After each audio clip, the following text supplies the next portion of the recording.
Welcome to the first MuniSquare Book Podcast.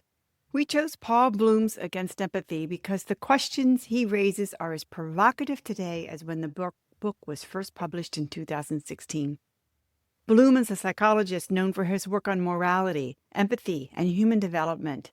He taught at Yale for more than 2 decades and now teaches at the University of Toronto. His research explores how we make moral decisions, how compassion develops, and how emotions influence ethical life. He asks, echoing Adam Smith's foundational question in the theory of moral sentiments, whether we are capable of placing ourselves in another's situation and becoming, in some measure, the same person, or at least not altogether unlike him. But Bloom argues that emotional empathy can mislead us. It favors bias, overvalues the familiar, and can even open us up to manipulation. Instead, he urges us to consider a framework of rational compassion, a more consistent and thoughtful moral approach that helps us care without being overwhelmed. In short, Bloom challenges our assumptions, and we're here to take him up on that conversation. Today, MuniSquare colleagues Tom Breyer, Mike Rowe, Matt Canlin, and Mandy Cantlin wrestle with the questions Bloom raises. From political violence to the ethics of neutrality in public service, we explore whether empathy is always good, or whether it sometimes leads us astray.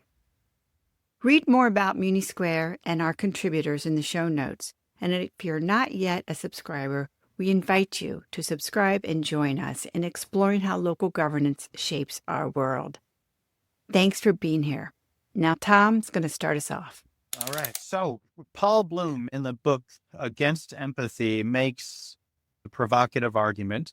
He plainly states he is against empathy, not empathy in all forms, not empathy as it might universally be understood or commonly used as an idea, but he is against empathy because it can lead to the opposite of what we might intend as a society when we encourage more empathetic behavior. Expressing or showing empathy or trying to feel what others might feel or what we think others might feel actually has potentially perverse effect of leading us as individuals and as societies to express favoritism, to create in-groups and out-groups, to privilege some over others. What he argues is that an emotional kind of empathy where we try to feel what others are feeling is actually bad for society.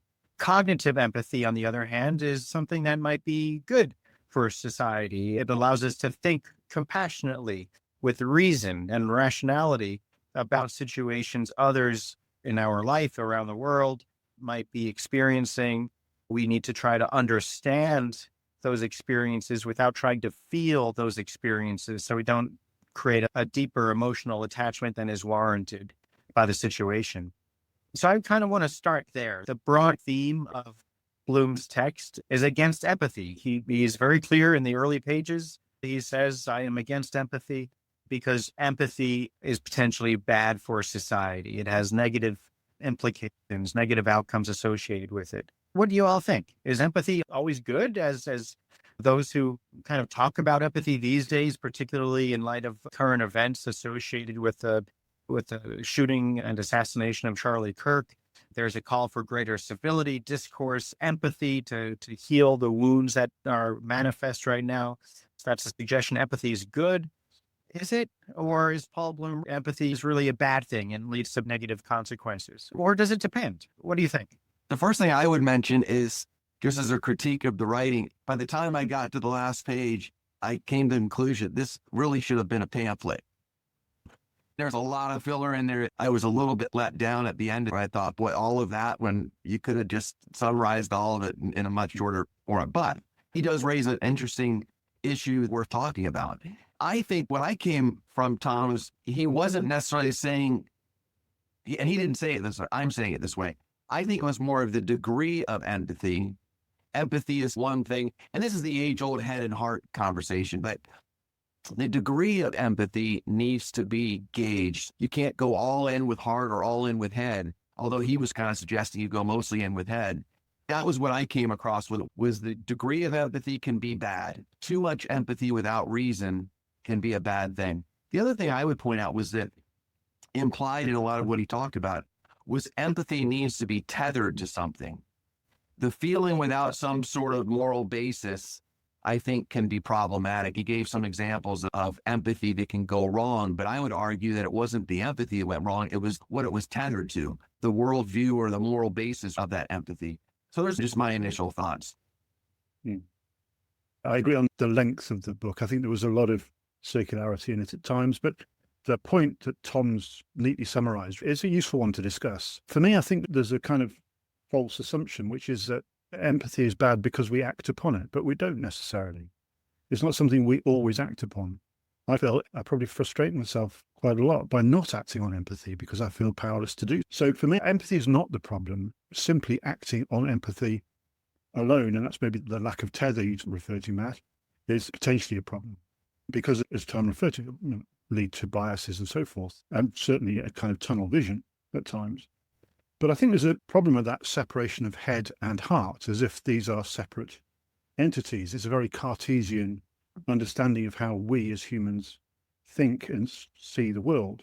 I think we know from a lot of work done about things like synesthesia, you cannot separate the senses from the way we interpret and see the world.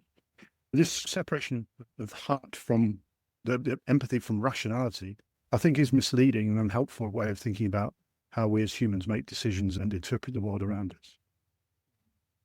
Yeah, in kind of defense of Bloom and the idea that the book could have been a pamphlet, he does acknowledge that every chapter can be read as a separate essay, that he encourages everybody to read everything, but every chapter can be read on its own merit, on its own terms.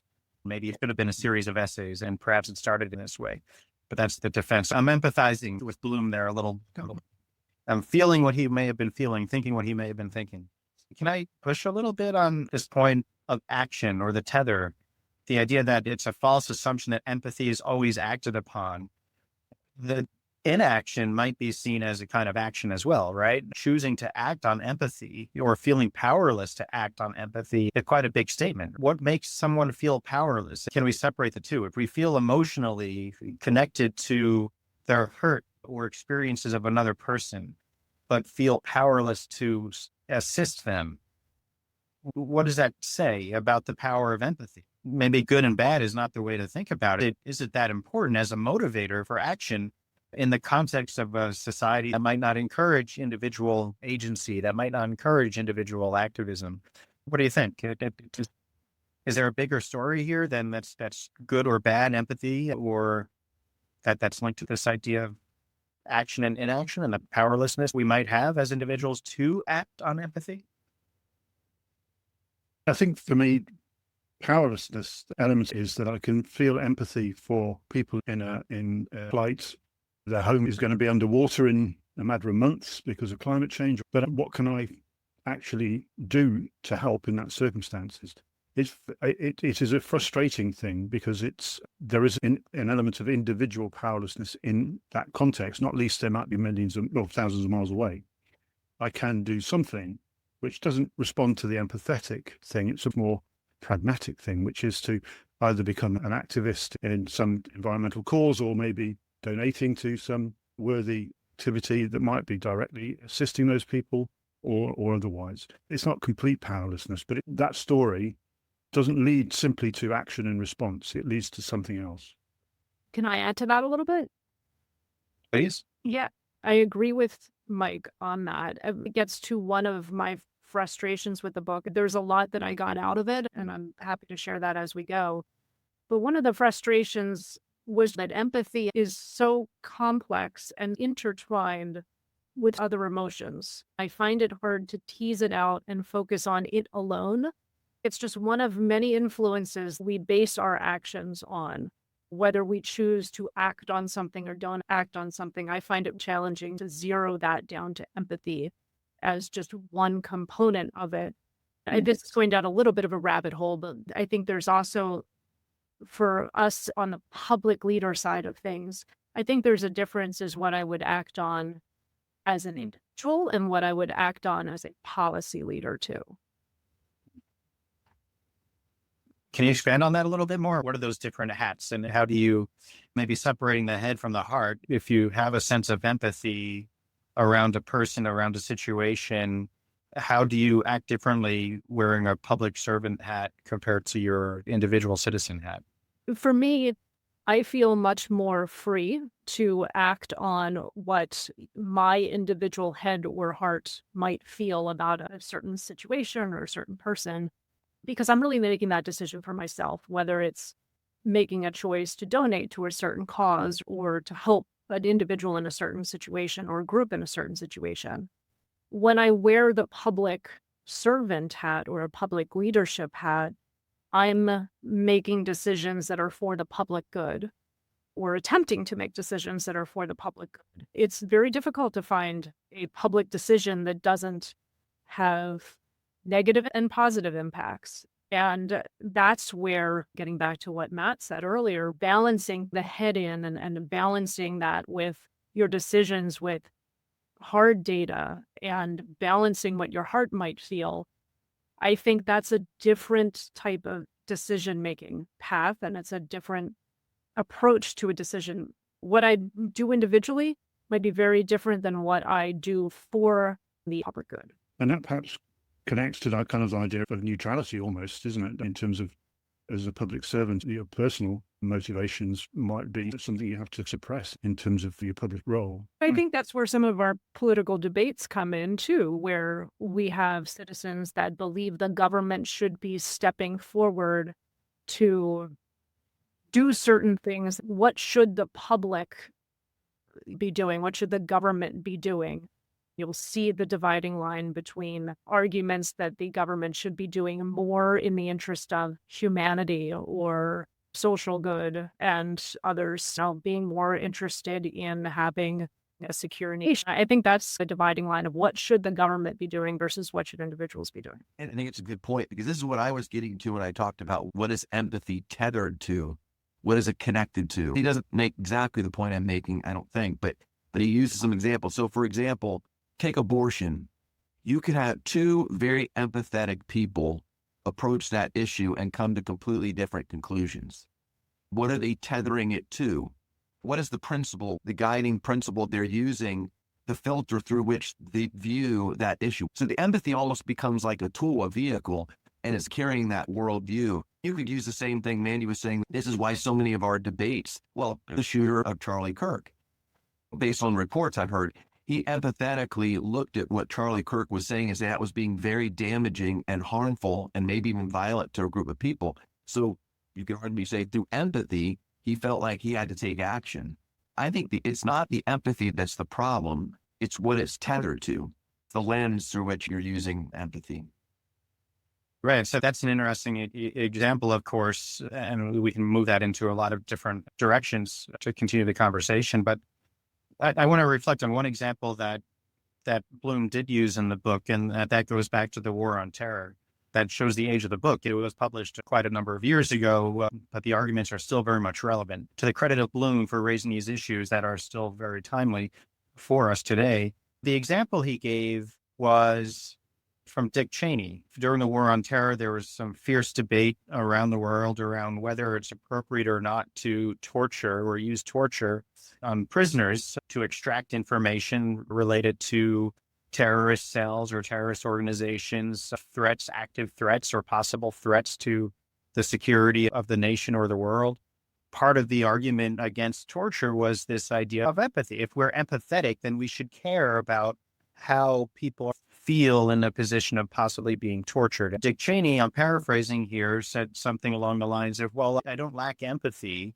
Instead, my empathy is with those people who received phone calls from loved ones as they were on the plane that was about to crash into a field in Pennsylvania, or they were on the plane that crashed into the Pentagon, or they were in the tower that was about to collapse and they were making their last phone calls. My empathy is with the victims and with the families of the victims, not with the terrorists, to paraphrase Cheney. The point there is, maybe it's a tethering piece, is the value judgment, right? Who is the beneficiary, if I can use that word, of our empathy. That's where debate happens, the values judgment.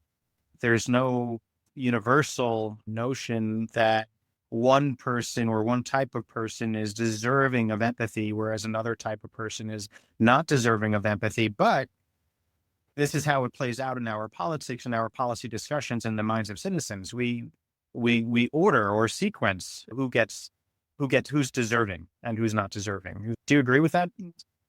Who's deserving and who's not deserving? Do you agree with that kind of summary? I'd connect that to the Willie Horton case that also gets a mention in the book in terms of where empathy should not be driving public policy in that context. It's not a question of empathy that should lead to a decision about how one responds to terrorism, etc. It's a much more complicated thing than to respond on that basis. I don't think anybody took decisions on the basis simply of empathy. So it's kind of an example of there's kind of false argument about it almost.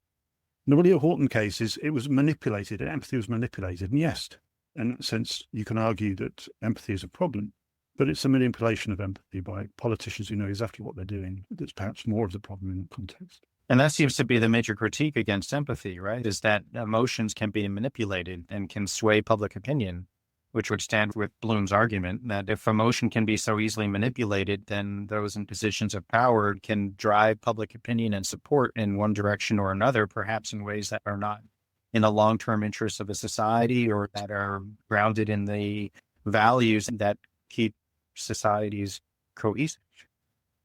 Which is one of the things I objected to, is that focus on empathy. We can use empathy to manipulate feelings. We can also use anger to manipulate feelings and fear to manipulate feelings. I think we risk making bad decisions on the basis of all of that. So I think it's unfair to focus just on one of those emotional tools or reactions.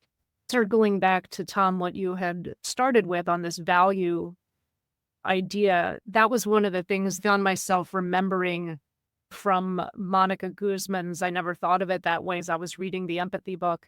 It was through her that I learned of Schwartz value systems. I really don't know anything about it. I just remember her referencing that as this list of, I forget how many, maybe 10 values that we all have pieces of, and we just prioritize which ones are most important to us, whether it's power or benevolence or tradition or a whole bunch of others.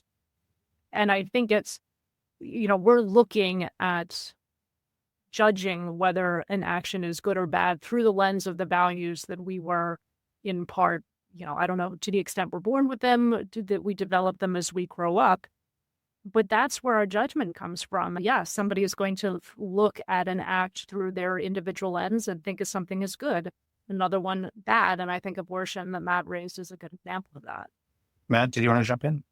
You mentioned something about the manipulation of empathy, which I think is really an interesting point. I went back to his example in the book where he talks about the warlords in Sierra Leone and how I guess I didn't get the whole story, but I guess apparently as part of their promotional thing, they show little children with like limbs cut off and stuff, and that makes people more empathetic or sympathetic, and they donate more money. He said, well, we do it for you so that you'll send us more money. That's a really extreme example. The more mild example, which I think all of us can relate to, are the State of the Union addresses. And I think it started with Reagan. I think he was the first one that did it, but now they're becoming increasingly masterful of it, where you cart in these figures that you just play on people's emotions and their sympathies. And here he is in the stand, or here she is in the stand. And you can give all these examples, but that's a manipulation. At one point, I wish he had emphasized a little bit more, is that a world without reason is a disaster, but also a world without empathy is too. And I think he tries to make that point. You need to have the balance. I just think about some of the manipulations, and the modern world is full of it. I mean, you think of all the examples of how we manipulate empathy. I think that's maybe one of the points I wish he would have emphasized more, is how it's manipulated.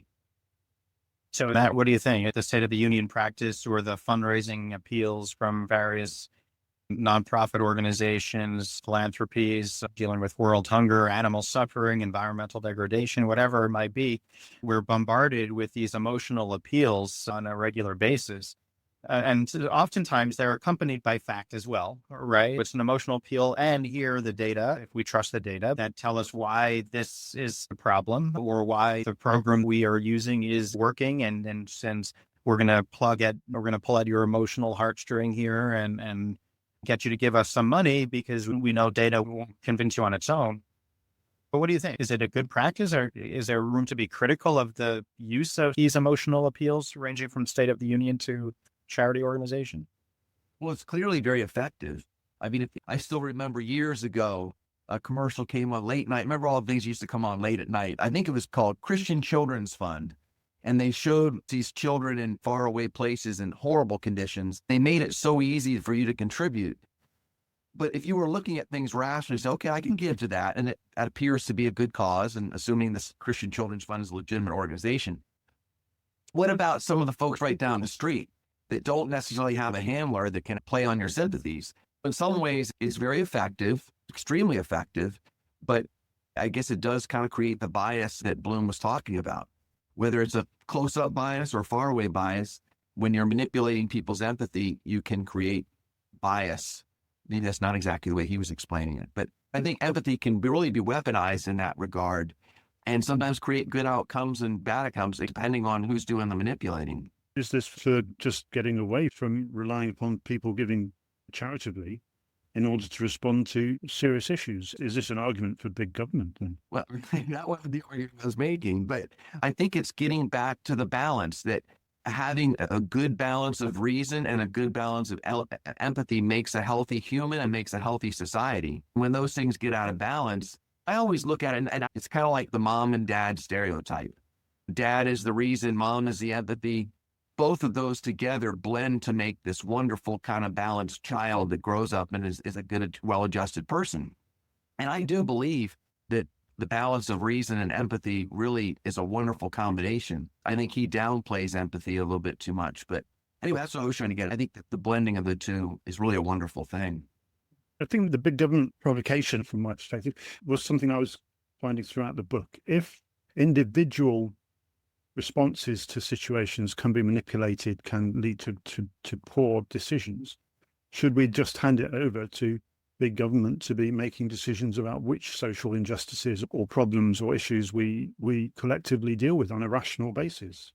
Mike, who makes up government? It's people. So, I mean, you have the same problem, whether it's, the government isn't necessarily like some objective third party. It's made up of people, and they can be manipulated just as much as anyone else can. There's a little bit more robustness to it.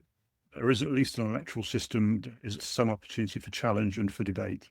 Yeah, I don't know. Mandy, what's the old famous saying? Would you get better government from the current elected officials, or if you just took the first 8 people out of the phone book? I know exactly what you're referring to. I think this is the crux of the issue, or one of the issues. Matt, I shared your thought process that I too thought of the State of the Union addresses and how they use individual cases to highlight public policy. I think that's the spotlight that Bloom talks about. This is where the issue potentially comes in, where you're taking an individual emotion and reaction to a story, to a case study, and pushing it into the public policy realm and saying the government is now making choices based on that.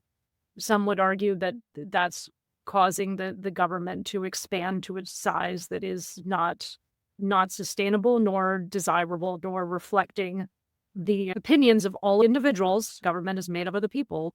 Different groups do not see the government acting in their best interest when they make decisions that I think Bloom would say are based on empathy. Whether they are or not, I don't know. But I think is a great example of the potential manipulation and the spotlighting effect he is talking about. I'm wondering about the difference between manipulation and education. Perhaps there's a fine line. We can talk about cognitive empathy, which Bloom does, the rational-based empathy. There's certainly the education piece of that. I wonder if there's such a thing of an educating the heart, if you will, and that perhaps we were cynically seeing things as manipulation that are really just honest efforts to educate, but educate the heart, educate the feeling, not just the mind, about the realities of the world. And I'm thinking, as we talk, contribute $15 a month to UNICEF USA for a program.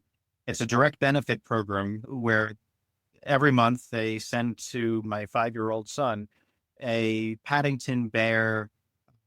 Where in the world is Paddington, with a postcard and a profile of a child in that part of the world. It's a way to showcase what is happening in that part of the world, the unique challenges and life circumstances of this child in that part of the world. And I want to go back and read some of these again, because I'm thinking, is my son being manipulated or is my son being educated? Right? Because there's probably a little bit of both that's happening.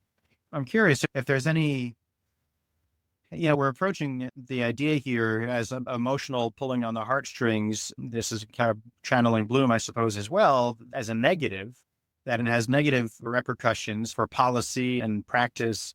But is it a good thing? Are we actually educating people by pulling at their heartstrings? Are we getting them to think about the facts, to think about the data, to explore the broader picture? Thus, empathy is a gateway to greater enlightenment, if you will.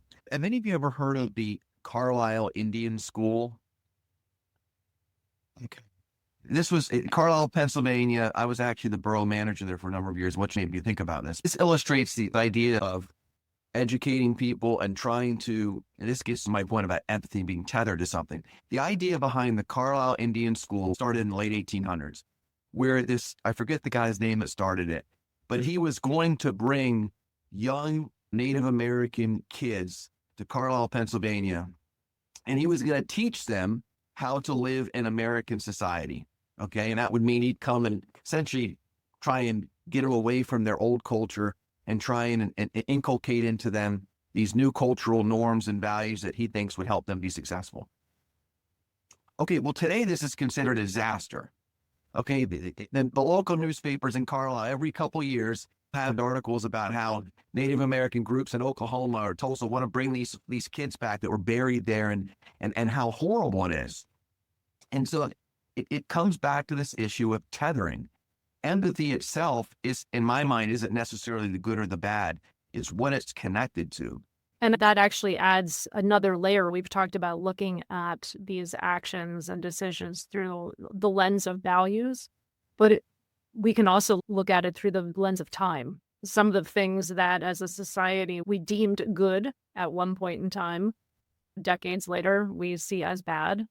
And that's going to continue to happen too. So I think that's another layer that we have to look at things through. Just kind of, Tom, back to what you said, I think when we talk about this linking between education and emotion in general, two of the challenges we have is, one, there's a certain responsibility of the receiver, the person doing the feeling, the empathizing, the learning, to realize that any of these tools can be used to manipulate and really start to be curious and start to critique how they're absorbing all of this messaging and not just take it at face value or stop at the emotional level, to really challenge themselves to look at a broader picture. And then in that same vein, the media also plays a role in that, in how they're framing their stories and in who their audience is. If we as consumers spend all of our time within a certain silo, getting our messaging from a certain group of sources, we're going to have different values that we're going to be looking at all of these actions through. So just two additional challenges. I think I'd come back on some of this as well, but I have to say you can be manipulated just as much by rationality. There is no one answer, which rationality can sometimes imply. It is marshalling of evidence, perhaps. That can be done in a particular way. The analysis undertaken with whatever evidence you have can be done in very different ways. So let's not play up rationality, and remember that rationality and empathy and emotions more generally are connected. They're not separate. We analyze things with our emotional brain. The brain is not separate from our emotions, I would say. But it is a framework. I mean, looking at something from a rational perspective is different than looking at it from an emotional perspective. But one of the things I don't think it is, to be honest. I don't think it is, because what you mean by rationality is probably different to what I mean by it. And that's partly, well, that's a number of factors, but it's not that rationality is not something objective and neutral. Well, we use certain tools for rationality. You use logic. It's curious to use certain tools and not others. Yeah. So that's what I mean. When you're looking at something rationally, one of the tools you're using is logic. You're not necessarily using logic when you're looking at something emotionally. We talk about the idea of bounded rationality, that we don't have complete information to be fully informed to make the best judgment about a situation because we're missing some part of the picture, and we usually don't know what part of the picture we're missing from the rational perspective. But perhaps we can talk in the same way about bounded emotionality. We feel some sense of what others might be feeling, what we think they are feeling, but we have no idea what is being felt across the spectrum of values, complexity, and nuance that make up each person in society. So we're dealing with bounded rationality, bounded emotionality, and that renders us in a position of ultimately muddling through, trying not to do harm to each other and not trying to do harm to the broader society. It justifies pluralism, right? You let the arguments happen, let everybody use the tools that they have at their disposal, and may the best argument win. Yeah. Go ahead, Mike. I think we're very often not fully aware of our own personal emotional reaction, let alone being able to put ourselves fully into the shoes of somebody else, for certain. Yeah.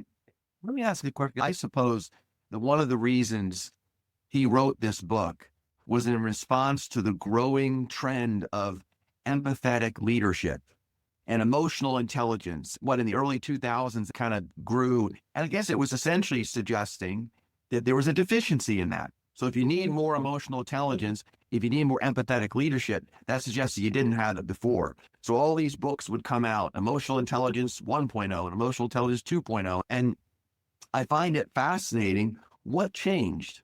Why did we suddenly become interested in empathetic leadership and emotional? I have my theories, but I think that's what he's kind of trying to attack, is that we're really starting to emphasize, maybe a bit too much, the need and the benefits of empathy.